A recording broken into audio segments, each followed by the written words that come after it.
দীর্ঘ 16 বছর আমি বাড়ি ছাড়া। শুধুমাত্র আমি বিএনপিকে ভালোবাসি এই জন্য।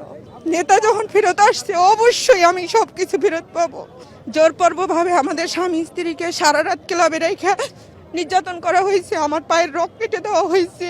জিয়া রহমানকে কেন ভালোবাসি, তার জন্য আমাকে সারা রাত্র ক্লাবে নিয়ে নির্যাতন করছে। তারপরে আল্লাহ তাআলা অশেষ মেহেরবান যে তার দেশে আছে, তার জন্য তার এক নজর দেখার জন্য আমি নারায়ণগঞ্জ থেকে ছুটে আসছি। কালকে রাত্রে থেকে এখানে দাঁড়িয়ে রয়েছি, আমি যেন তার একটু দেখতে পারি।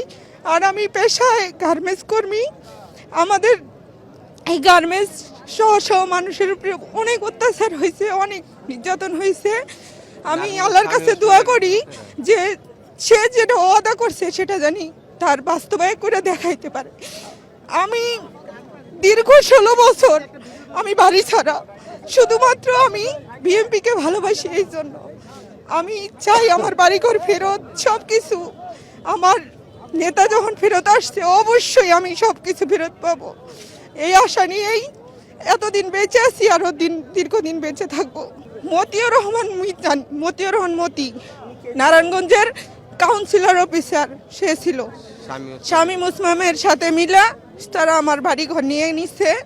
জোরপূর্বকভাবে আমাদের স্বামী স্ত্রীকে সারা রাত ক্লাবে রেখে নির্যাতন করা হয়েছে, আমার পায়ের রক কেটে দেওয়া হয়েছে, অনেক কিছু করা হয়েছে আমার সাথে। তারপরেও আমরা অনেক দিন টিকে থাকার চেষ্টা করছি, লাস্ট পর্যায়ে আমরা বাড়ি ছেড়ে চলে আসতে বাধ্য হয়েছি।